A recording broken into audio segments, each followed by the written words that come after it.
पहिला म कुरा गर्नेछु लभ र हेट पछाडिको साइकोलोजिकल अनि बायोलोजिकल रिजनको बारेमा।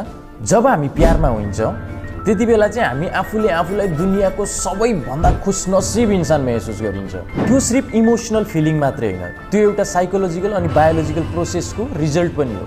साइकोलोजिकली भन्नुपर्दा माया एउटा इमोसनल कनेक्सन हो, प्यार एउटा इमोसनल कनेक्सन हो। जब हाम्रो कोहीसित माया बस्छ हामी आफूले आफूलाई त्यो पर्सनसँग या त्यो व्यक्तिसँग एकदमै इमोसनली कनेक्ट फिल गरिन्छ। त्यो बन्ड यतिसम्म बढ्न सक्छ, यस्तो स्ट्रङ हुन सक्छ, हामी आफूले आफूलाई त्यो पर्सन त्यो व्यक्ति बिना अधुरो फिल गर्न थालिन्छ। साइकोलोजिकली लभ यही हो। अब बायोलोजिकली भन्नुपर्दा चाहिँ लभ यानी प्यारको पछाडि कतिवटा केमिकल्स हुन्छ जसले हाम्रो दिमागमा प्यारको फिलिङलाई एक्टिभ गर्छ। सबैभन्दा पहिला चाहिँ डोपामिनको नाम आउँछ। ल अब कुरा गरौँ डोपामिन, अक्सिटोसिन अनि सेरोटोनिन के हो भनेर। डोपामिन, अक्सिटोसिन, सेरोटोनिन यो तीनवटा हर्मोनले चाहिँ हाम्रो इमोसन र बिहेभियरलाई कन्ट्रोल गर्छ।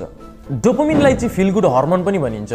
जब हामी केही चिज अचिभ गरिन्छ या हामीहरू एकदमै खुसी हुन्छ, कुनै आफ्नो स्पेसल पर्सनसँग टाइम स्पेन्ड गरिन्छ, त्यति बेला चाहिँ हाम्रो ब्रेनमा डोपामिन रिलिज हुन्छ।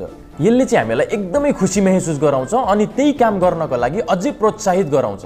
इक्जाम्पलको लागि जब तिमीहरू आफ्नो बोयफ्रेन्ड या गर्लफ्रेन्डसँग टाइम स्पेन्ड गरिरहेको हुन्छौ त्यति बेला जुन खुसी महसुस भइरहेको हुन्छ त्यो चाहिँ हाम्रो ब्रेनमा डोपामिनको रिलिजको कारणले भएको हो।